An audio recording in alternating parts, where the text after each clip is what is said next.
Hey YouTube! So, I'm really excited to start this new section that I'm going to probably start. I'm going to really work hard to be consistent at this, and maybe if I miss some, I'm not going to I won't fall apart, but I think it's really fun, and I think it's going to be really interesting, and I'm just excited. What this is going to be called is it's going to be called Testimony Tuesday.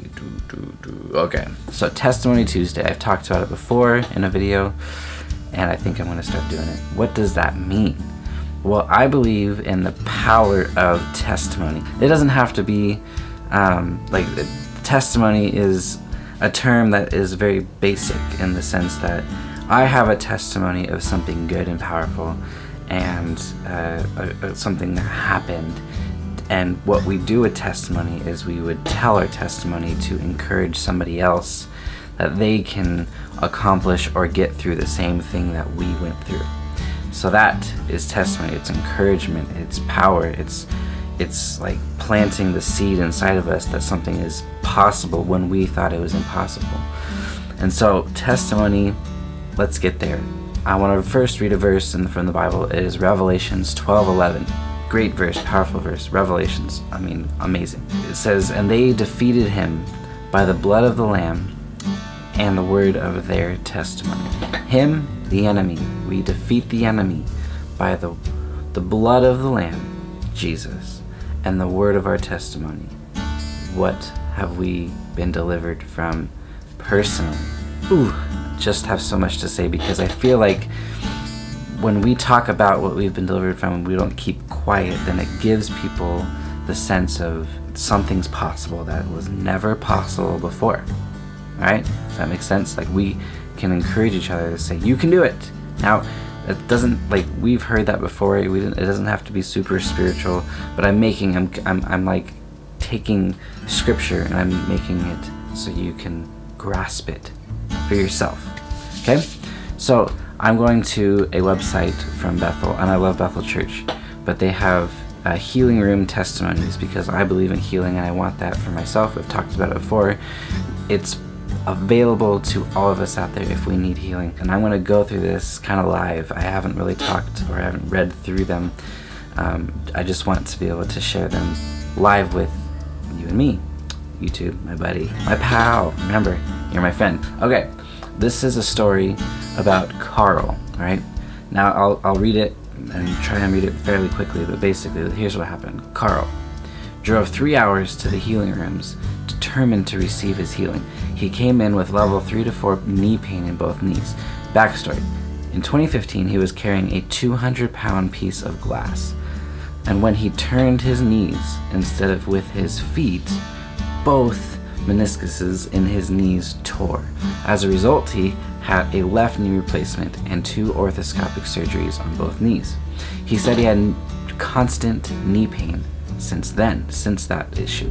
He couldn't kneel, and kneeling was one thing he couldn't do. If he had to get down to the floor, he would lie down sideways instead of kneel. When he received prayer, he didn't feel anything, but when they asked him to try doing something he couldn't do before, he kneeled. He was able to stay on his knees for several minutes, which he hadn't been able to do for 3 years. What a miracle. It gets me really happy, just to let you know, because that's changed his life. He believed, he needed it, he wanted it, he heard about it, he heard about other testimonies, and he wanted it for himself. And it started with belief inside of him. Then he went for it, and he went to get prayer for it. But I love the fact that he said, there's some times where you feel different right away, other times where you don't feel a darn thing. But remember what they asked him to do. They asked him to test it, do something that you couldn't do before, and that's when it just took place. Another one, Matthias had a certain intolerances for food, like cheese and red wine, and would experience severe stomach pain when he ate certain foods.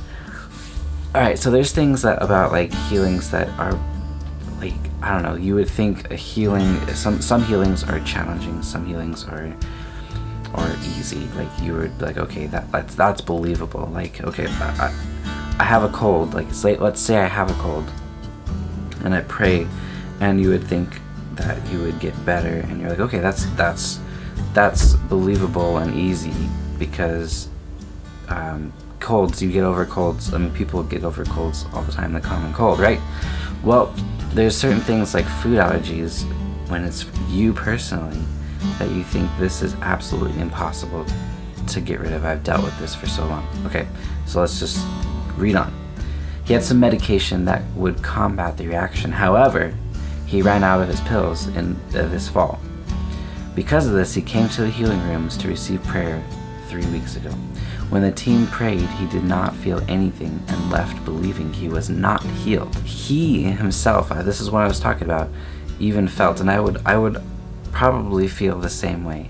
If I dealt with this for a long time, I even had medication to help combat the reaction that was in my body, I would probably feel the same way, like, alright, I got prayer, I mean, I really would like healing, but I left feeling nothing, like I didn't get healed. That same night, he started having stomach pain, which he thought was odd because he had not eaten anything. He had no idea what was going on. It wasn't until Tuesday, which is 3 days later, when he realized he was healed. He ate 6 pieces of pizza, and he felt no pain.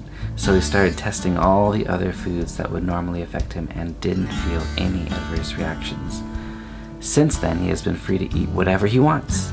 I love that. I love it, because that changed his life. What happened? He had the issue. He brought the issue before Jesus.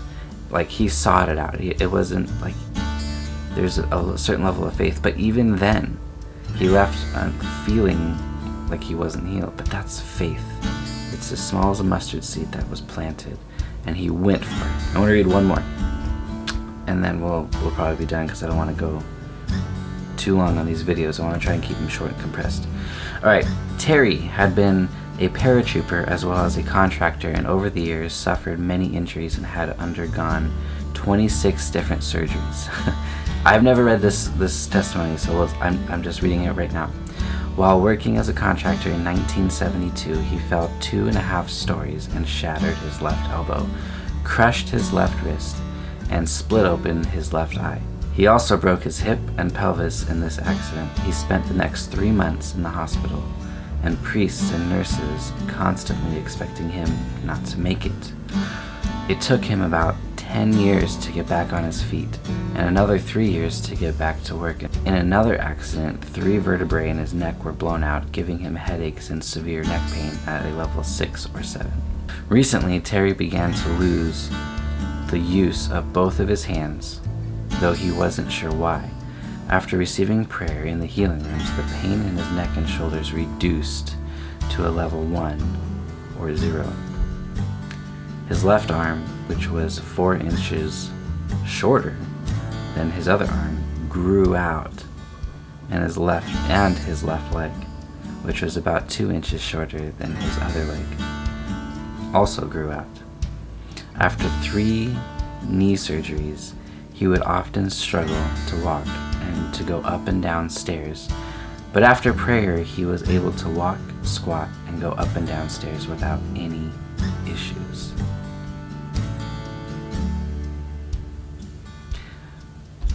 For a second, that's a lifetime of dealing with issues. And it gets me, like, a lot of these things gets me like emotional, and I because I'm placing myself in this situation. While working as a contractor in 1972, he's been living with these issues for a very long time with no hope, and even starting to lose more. Prayer, healing, things that we don't really talk about very often in church or in public because we haven't seen it for ourselves, and we don't believe in it for ourselves. This is something that I want to pursue in my own family, in my own life. We have this, we have access, we have the ability to pray over people and see them recovered. The problem is we do it one time, we do it 2 times, we do it 3 times, and nothing happens. Then we give up and we say it's probably just not supposed to happen. And that is a manipulation and a lie from the enemy, from Satan. Because nowhere in the scripture, in the word, does it say, after a little while, if it doesn't work, just stop. It's probably not meant to happen. I'm not going to be manipulated by that. I'm going to keep doing this. I'm going to keep pushing myself to see things happen. I've prayed for many people in my church, and I prayed actively for things, and it's not like I've seen all of that happen yet, like in front of my eyes, but I have seen a few things that I'll probably bring up later. I'm touched by this. I want you guys to, this is testimony of a real life person going through real life things just like you and I. And if there is 1 ounce of ability to have people set free from things that are plaguing them, why wouldn't we go for it? Why wouldn't we strive after that, to see people set free? And that's what Jesus is for. That's what he died for. That's what he's here for. And so yeah, I love that. I love those stories. I hope you guys, well, we'll see what happens with these Testimony Tuesdays. I want to keep doing it. But thanks for watching, guys. It's just a little bit. The word of our testimony is how we win this battle. We have to keep encouraging each other that it's possible, that we can do it. Faith, like a mustard seed, grows into something huge. We do it by continuing listening for testimony, where people have been and where you're going to go. So, thanks for watching, guys. I will talk with you later.